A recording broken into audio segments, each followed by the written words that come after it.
मेरा शौहर एक नामर्द था। वो मेरी जायज़ ज़रूरियात भी पूरी नहीं करता था और ये बात मेरी बर्दाश्त से बाहर थी। मैं जब भी अपनी ख्वाहिश का इजहार करती, मेरे शौहर मुंह मोड़ लेते। आज भी मेरा मूड बना तो मियाँ साहब बाहर चले गए। उन्हें घर से निकले कुछ ही देर गुजरी थी कि मेरे कमरे का दरवाजा खुला।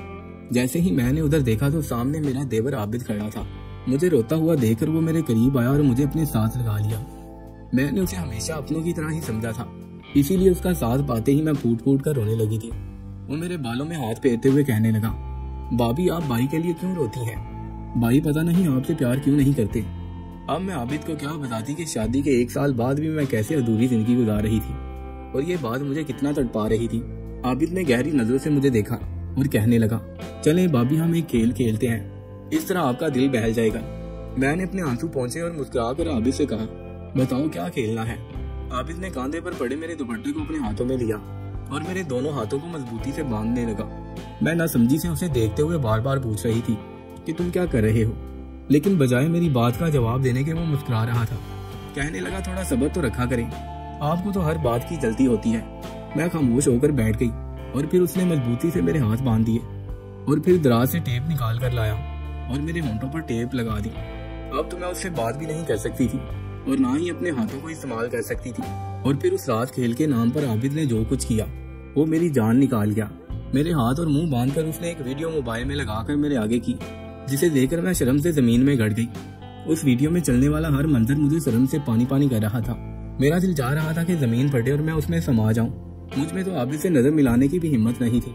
जैसे जैसे वीडियो आगे बढ़ रही थी मुझे अपनी आंखों पर यकीन नहीं आ रहा था कि ये वीडियो आबिद ने मुझे दिखाई है, जिसे मैं अपना छोटा भाई समझती थी। वो कब इतना बड़ा हो गया मुझे पता ही नहीं चला। और वो वीडियो दिखाने के बाद वो मुझसे जिस बात का तकाजा कर रहा था उसे सुनकर मेरे रोंगटे खड़े हो गए थे। मैं उसकी भाभी थी, वो अपनी भाभी को इस नजर से कैसे देख सकता था। खैर मैं भी मजबूर थी। शौहर तो नामर्द था, मेरे काबिल था ही नहीं, इसीलिए अपनी ख्वाहिश को पूरा करने के लिए मैंने देवर की बात मान ली। लेकिन उस रात देवर ने, मेरा नाम सोनिया है, मेरी शादी हुई तो ससुराल में सिर्फ ससुर और एक देवर मौजूद था। सास का बहुत पहले इंतकाल हो गया था। घर में औरत की कमी को पूरा करने के लिए फिर खलील की शादी मुझसे कर दी गई। मेरे ससुर की बहुत सारी जमीनें और जायदाद थी, रुपए पैसे की कोई कमी नहीं थी। लेकिन शादी के वक्त उन्होंने एक बहुत बड़ा राज हमसे छुपाया था, जिसके खुलने पर मैंने अपनी किस्मत पर उठे आंसू रोई थी। पता नहीं मेरे नसीब में क्या लिखा था कि मैं सारी जिंदगी खुशियों के लिए तरस कर रह गई थी। मेरे खालू खाला ने किसी बोझ की तरह मुझे अपने सर से उतार कर खलील के साथ रुखसत किया था और शादी की पहली रात ही मुझ पर एक ऐसा राज खुला था कि मेरे कदमों तले जमीन निकल गई थी। शादी की वो रात जो अरमानों भरी होती है और हर लड़की अपने शौहर के साथ खलवत के खूबसूरत लम्हात की ख्वाहिश करती है।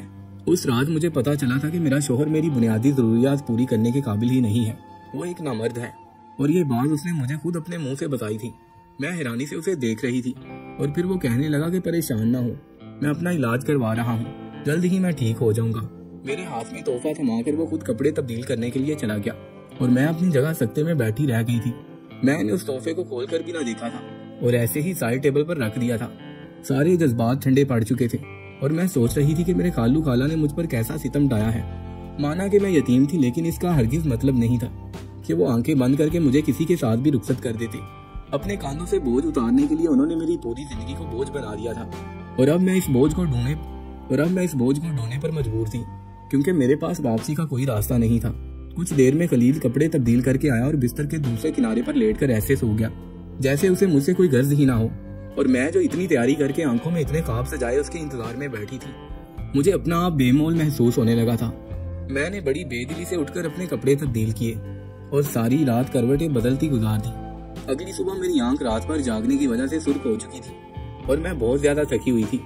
एक 14 साला बच्चा भागता हुआ मेरे पास कमरे में आया और सीधा मेरे गले से लग गया और मुझे प्यार करते हुए कहने लगा, दुल्हन आप तो बहुत ही खूबसूरत हैं। मैं हैरत से उस गोलमटोल बच्चे को देख रही थी जो बला का खूबसूरत था और बेइंतहा मासूम भी। और फिर मेरे शौहर ने मुझे बताया कि ये मेरा छोटा भाई आबिद है, आज से ये तुम्हारी जिम्मेदारी है।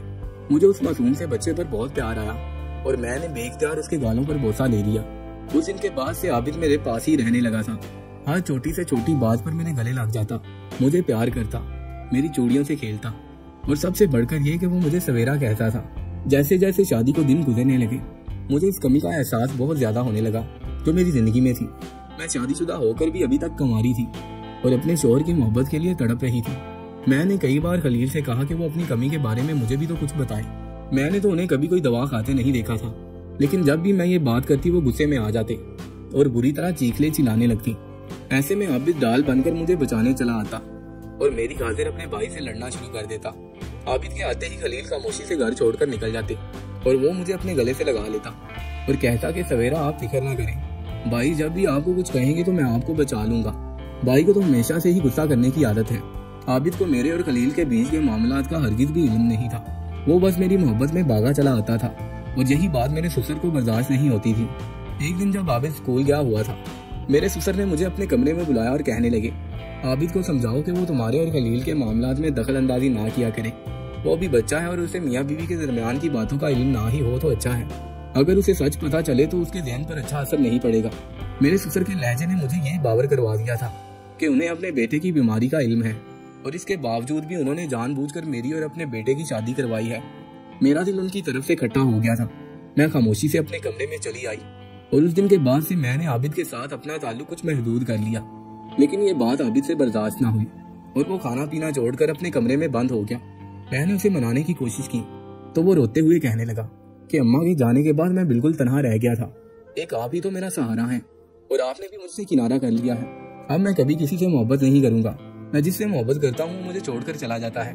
आप ही बदल गई हैं। आबिद की इस बात ने मुझे बहुत दुख पहुंचाया और मैंने जल्दी से उसे सीने से लगा लिया और कहा कि ऐसी बात नहीं है आबिद, मैं तुमसे बहुत मोहब्बत करती हूँ, लेकिन तुम मेरे और खलील के दरमियान ना आया करो। तुम्हारे अब्बा को ये बात अच्छी नहीं लगती।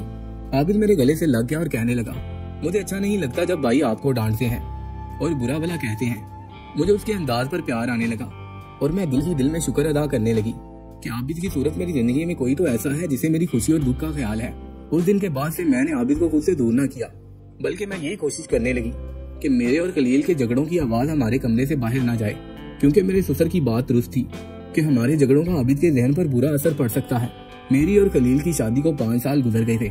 पता ही नहीं चला था कि ये 5 साल कितनी तेजी से गुजरे हैं। मेरा देवर जवान हो चुका था और वो फर्स्ट ईयर में आ गया था और इन सालों में वो मेरे इस कदर करीब हो चुका था कि मेरे बगैर उसका एक लम्हा भी नहीं गुजरता था। एक वही तो था जिसके सहारे मैं इस घर में अपनी जिंदगी काट रही थी। वो मेरे साथ न सिर्फ अपनी दिल की हर बात शेयर किया करता, बल्कि ऊट पटांग हरकतें करने से भी बाज ना आता।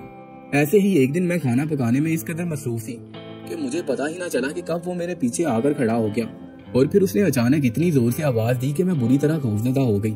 मुझे देखकर वो जोर जोर से हंसते हुए कहने लगा, सवेरा आप तो बहुत ही छोटा दिल रखती हैं, जरा जरा सी बात पर डर जाती हैं। मैंने नाराजगी से एक हल्का सा थप्पड़ आबिद के सर पर लगाया और कहा कि तुम भी तो नहीं सुधरते हो, चलो जाओ अपने कमरे में, यूनिफॉर्म चेंज करो और फिर खाने के लिए आ जाओ। वो मेरे गाल खींचकर अपने कमरे की तरफ भागा और मैं हंस दी। मेरी तो कोई औलाद नहीं थी, लेकिन मेरा देवर ही मेरे लिए बच्चों की तरह था। वो जवान था लेकिन उसकी हरकतें बिल्कुल मासूम बच्चों की तरह थी। मैं ही उसकी भाभी थी और दोस्त भी, इसीलिए वो अक्सर मेरे साथ बहुत अजीबोगरीब शरारतें किया करता था। गुजरे 5 सालों में मैंने एक माँ की तरह उसकी परवरिश की थी, क्योंकि उसकी अपनी माँ तो बहुत पहले ही इंतकाल कर गई थी। इसलिए वो मुझसे बहुत ज्यादा मानूस होता चला गया था और बिला झिझक मेरे करीब आ जाया करता था। कभी कभी तो वो मेरे गले भी लग जाता और मुझे इस बात में कोई आर महसूस ना होती।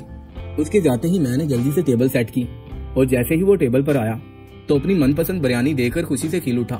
कहने लगा, सवेरा मुझे खुद खिलाएं। मैं अक्सर ही उसकी पसंद के खाने पकाया करती थी, क्योंकि अपने शौहर खलील की पसंद और नापसंद से तो मैं वाकिफ ही नहीं थी। वो मुझसे ऐसे कतराते थे जैसे कोई गैर मर्द हो।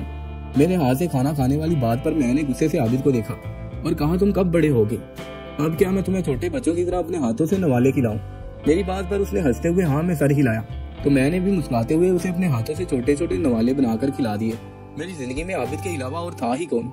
मेरा शौहर तो सारा दिन न जाने कहाँ गायब रहता था। रात गए घर लौटता तो फिर भी मुझे वक्त ना देता था। ऐसे में आबिद ही मेरी जीने की वाहिद वजह थी। उसकी मोहब्बत ने ही मेरे दिल से औलाद की ख्वाहिश मिटाई थी। घर में आबिद के अलावा मेरे ससुर भी थे, लेकिन वो सारा वक्त अपने कमरे में ही गुजारते थे। मैं आबिद को खाना खिलाते हुए सोच रही थी कि शायद मैं सारी जिंदगी बेऔलाद ही रहूंगी। अगर देवर की सूरत में मुझे आबिद का साथ ना मिला होता तो शायद मैं मरीज बन जाती।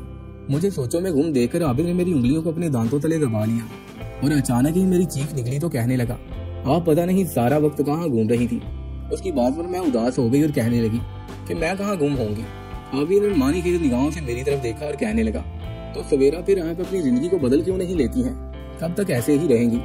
आपका भी तो जिंदगी भर पूरा हक है ना।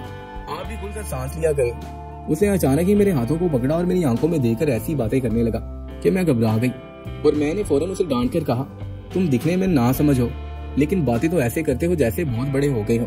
मेरी बात पर वो खुलकर हंसा और कहने लगा, क्या पता नहीं क्यों मुझे बच्चा ही समझती हैं। अब मैं बच्चा नहीं रहा हूँ, बल्कि बड़ा हो गया हूँ। मैंने उसकी बातों को नजरअंदाज करते जल्दी जल्दी उसे खाना खिलाया और फिर आराम करने के लिए अपने कमरे में चली आई। लेकिन थोड़ी ही देर में वो भी मेरे पीछे पीछे आ गया। बिस्तर पर मेरे साथ ही लेटकर बातें करने लगा। पहले भी वो मेरे साथ बिस्तर पर लेट जाया करता था, लेकिन आज इस तरह की बातें उसने की थी। इसके बाद उसका मेरे बराबर में यूं लेटना मुझे कुछ अजीब लग रहा था। मैंने अपना दुपट्टा दुरुस्त किया और फिर थोड़ा सा संभल कर बैठ गई। वो काफी देर तक मुझसे बातें करता रहा। खलील के रवैये के बारे में भी उसने काफी सवाल किए, लेकिन मैं बस मुस्कुराकर उसकी बात टाल गई। मैं नहीं चाहती थी कि मेरी वजह से दो भाइयों के दरमियान कोई दरार आए और वो अपने ही भाई से नफरत करने लगे। कुछ घंटे मेरे साथ गुजार कर वो वापस गया तो मैं सोचने लगी कि शायद वाकई ही आबिद बड़ा हो रहा है और मुझे ही थोड़ा ख्याल रखना चाहिए। लेकिन दूसरे ही लम्हे मैंने अपनी सोच की नफी की। वो मेरे हाथों में पलने वाला बच्चा था। मैं उसको लेकर कैसे कोई गलत बात सोच सकती थी। मैंने एक माँ की तरह उसे परवान चढ़ाया था। अलबत्ता मेरे ससुर दबे दबे लफ्जों में मुझे यही बागर करवाते थे कि मुझे आबिद को अपने से दूर रखना चाहिए ताकि वो मेरे मामलात में ज्यादा दखल ना दे। लेकिन मैं आबिद को जितना खुद से दूर करती उतना वो मेरे करीब आ जाता और मैं चाहकर भी उसे अपने आप से अलग ना कर पाती। और फिर एक रात जब मेरा और खलील का झगड़ा कुछ ज्यादा ही बढ़ गया तो खलील घर से निकल गया और आबिद मेरे कमरे में चला आया। शायद आज मैं अपने गुस्से पर काबू ना पा सकी थी और इसीलिए हमारी आवाजें कमरे से बाहर गई थी और आबिद के कानों में पड़ गई थी।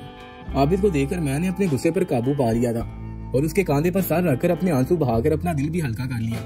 लेकिन फिर आबिद ने मेरे साथ खेलने की फरमाइश की तो मैंने इनकार ना किया।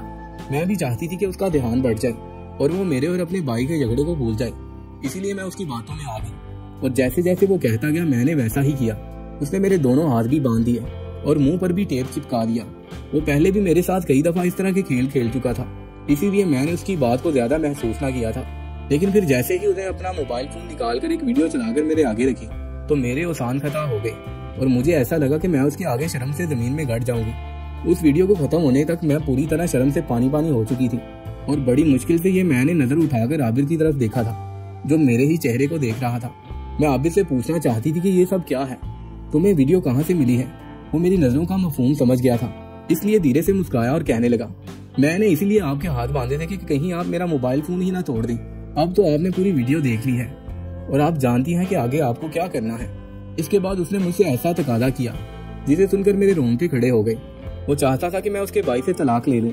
उसने मेरे मुंह से टेप हटाई और कहने लगा कि आपके शोर शराबा करने से कुछ नहीं होगा, क्योंकि अब्बा भी ये बात अच्छी तरह जानते हैं और वो भी सच से वाकिफ है।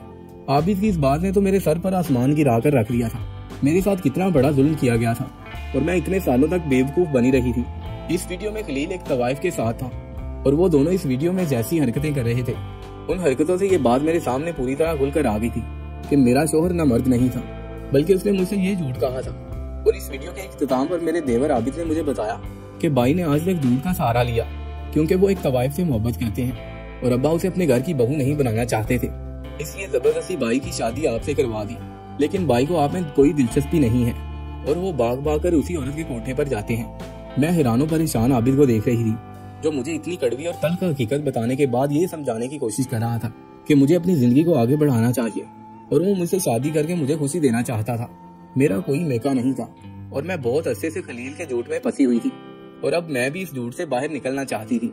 इसीलिए खलील के आते ही मैंने अपने ससुर के सामने तलाक की बात रख दी।